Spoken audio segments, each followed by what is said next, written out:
Hey there, my name is Cody from Walser Nissan Wayzata, and today I'm going to show you how to get ProPilot Assist set up for your Nissan model.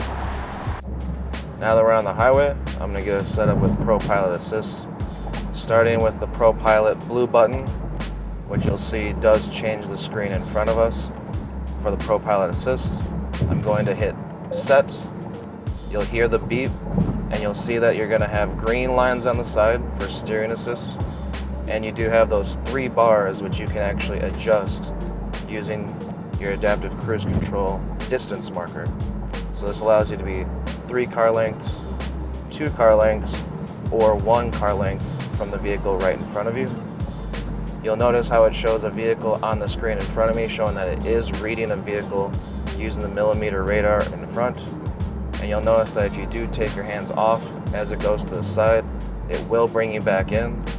However, it is a hands-on system, so it wants you to keep your hands on. This is going to happen where it shows you a warning if you're not actually using your hands. And if you do that for too long, it will start to slow the vehicle to a halt for safety purposes. And then if you decide to change lanes, you'll notice that the lanes go away, which is going to allow you the option to move over. And once it reads it, it turns green and it beeps. Very, very easy system to use. Makes long trips way less difficult and way less fatiguing. So even when navigation is telling you where to go, you'll still be able to see your distance, so that way you always have the best visibility for your ProPilot.